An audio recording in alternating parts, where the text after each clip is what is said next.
to another episode of Pay Per Preview. I'm War Machine MJ, aka War Machine Tree Belts. I picked up second place at Extreme Rules.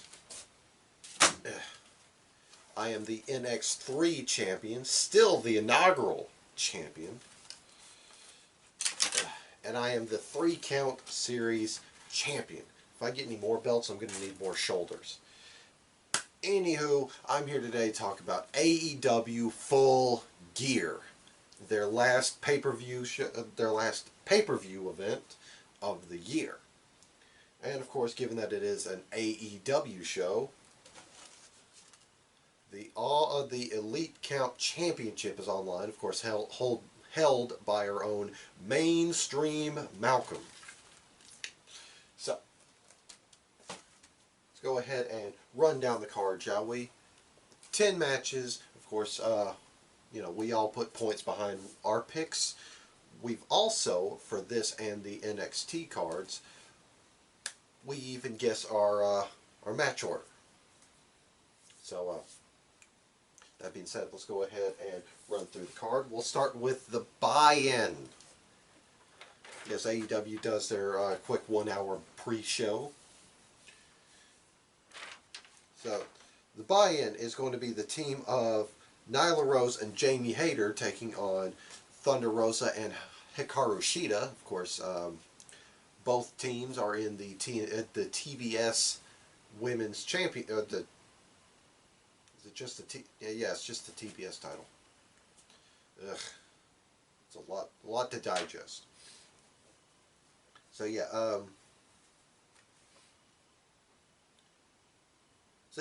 all 4 women are in the TBS tourney with them facing different opponents. Hikaru Shida taking on Nyla Rose and Jamie Hayter taking on Thunder Rosa. Not much to say about this. Rod's got Thunder Rosa and Hikaru Shida for 1 point. I've got Thunder Rosa and Hikaru Shida for 6, and Malcolm's got Nyla Rose and Jamie Hayter for 10. Yeah, he's betting the farm on a buy-in match. Next is going to be a tag team match pitting the Bastard Pack and Cody Rhodes taking on Andrade El Idolo, if I can get my words together, and Malachi Black. Now, these 4 dudes have been at each other's respective throats. Malachi Black is looking to put Cody Rhodes out to pasture, while Andrade and Pac are having, well, it's more of a corporate standoff, if you will, because Andrade is trying to worm his way into Death Triangle and just kind of boot out Pac. So yeah, these 4 men are teaming up against one another because, well, their interests have seemed to correlate. So that being said, Rod's got Pac and Cody for 4. Malcolm's got Andrade and Black for 4. Oh, I'm sorry, 9. He's got them for 9. And I got Black and Andrade for 1. Next, it's going to be a battle of the pillars as... Well, it's going to be a battle of 2 pillars as 2 of the 4 pillars collide as Darby Allin and MJF take on one another. Now, of course, if you know the 4 pillars, the 4 pillars is a classic wrestling terminology. It refers to the 4 rookies that would go on to have successful careers in All Japan. And here, it's the 4 pillars of AEW, which is Darby Allin, MJF, Jungle Boy, and Sammy Guevara. So, yeah, not much to say about this this feud. MJF is a prick, and Darby Allin is looking to shut him up. Rod's got Darby Allin for 5 points, Malcolm's got Darby for 3, and I've got Darby for 7. Next, it's going to be a 6-man affair as Jurassic Express, Jungle Boy, and Luchasaurus team with Christian Cage to take on the Super Clique, the team of the Young Bucks, and since there's nobody else here and I can do this, Adam Cole, baby! Yes, since Adam Cole has joined the ranks of All Elite Wrestling, leaving that other place, leaving that other black and gold place, he has joined up with his old friends, the Young Bucks, and he has made life a living hell for Jurassic Express, more namely Jungle Boy. Even going so far as to put a hit out on him Wednesday that was answered by, well, Adam Cole's old friend, Bob Fish. So yeah, these teams are looking to collide, especially after Christian Cage gave Adam Cole a nasty concerto 2 weeks ago. So, that being said, Rod's got Super Click for 3, while me and Malcolm have Super Click for 2 each. Next is going to be for the AEW Women's Championship, as Dr. Britt Baker, DMD, takes on Ty Conti. So, yeah, not much to say about that. Pretty cut and dry. Rod's got Dr. Baker for 6. Malcolm's got Dr. Baker for 7. And I've got Dr. Baker for 10. She is bona fide lock of the night. Next, it's going to be a Minneapolis street fight. Hang on, I got to bust out my phone for this one.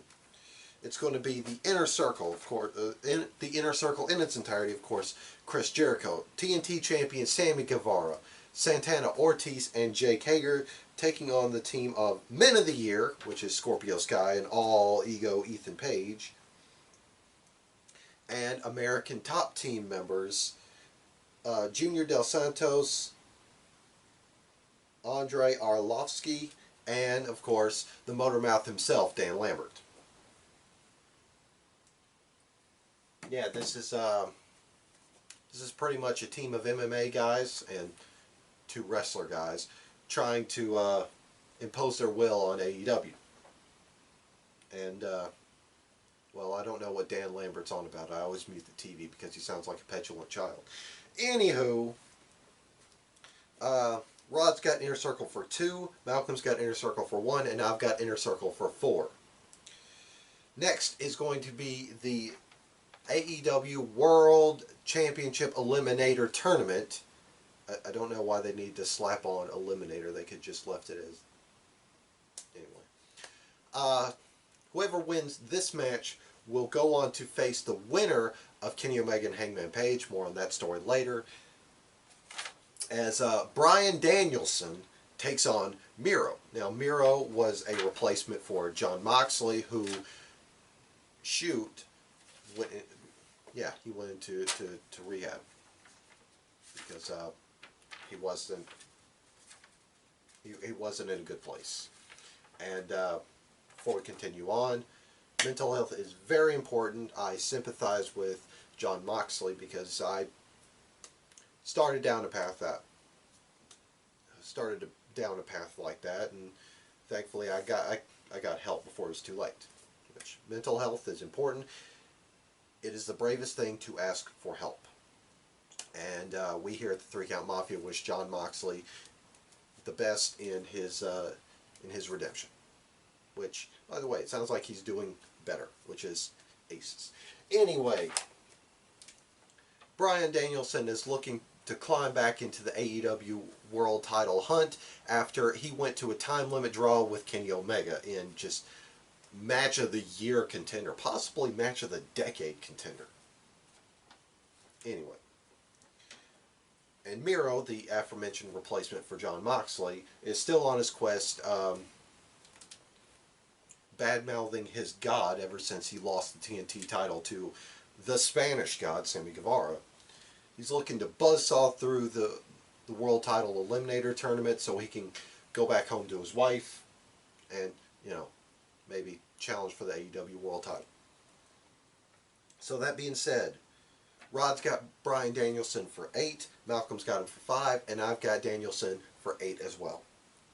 Next will be for the AEW Tag Team Championships as the Lucha Brothers, Penta El Zero Miedo, and Phoenix take on the team of the AAA Tag Team Campeons, FTR, Dax Hardwood, and Cash Wheeler.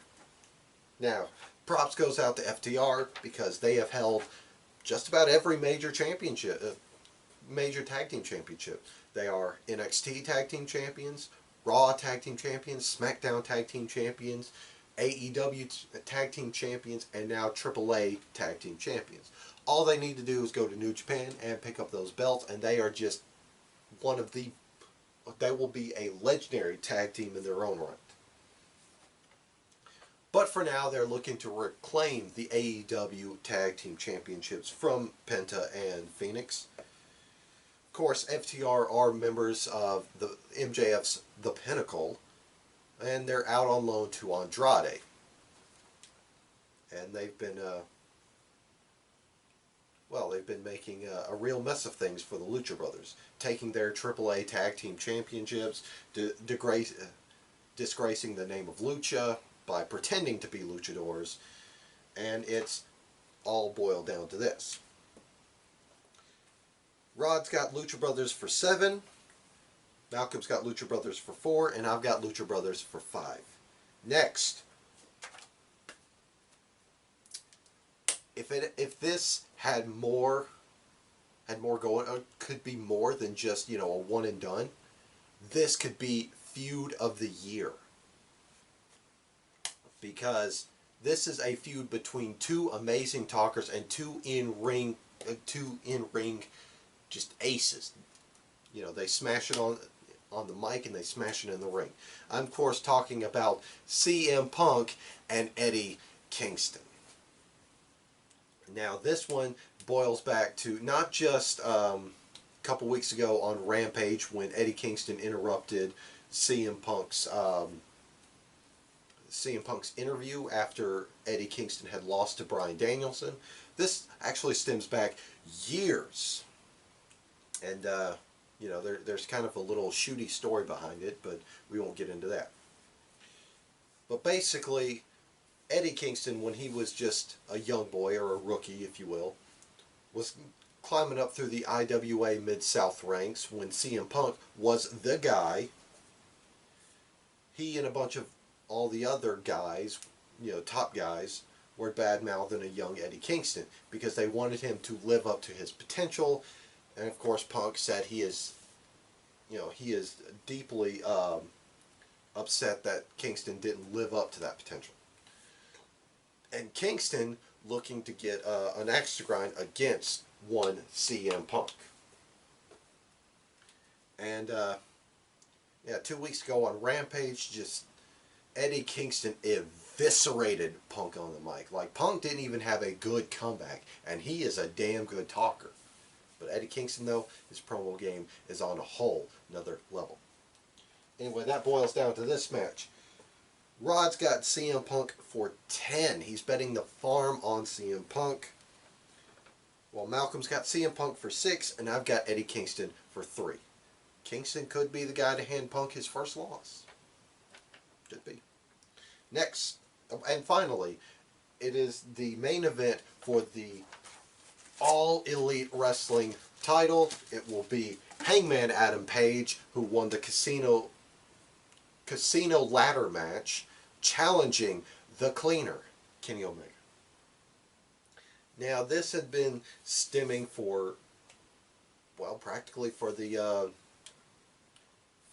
duration of AEW, since the inception of AEW, I should say, because Hangman Page has come up short time and time again, and the Elite have been there to kind of pick him up. After Kenny Omega and Hangman Page lost the tag team titles, just kind of broke apart. Kenny Omega went to the stratosphere, leaving Hangman Page to just kind of slum it with a bottle of Jack. And of course, Hangman Page regained his confidence thanks to the help of Dark Order. And after coming up short one more time, Hangman Page decided to step up on that horse in his own accord. So now he's finally getting his hands on Kenny Omega, which,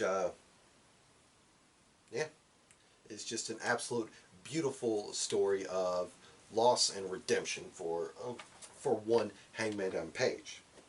That being said, Rod's got Hangman Page for 9 points, Malcolm's got Hangman for 8, and I've got Hangman Page for 9. So that is our Full Gear picks. And towards the end of the video, I will reveal the what we think the match order is. And that being said, I'm War Machine Tree Belts. Thank you for watching, and I'll see you guys next time. Bang.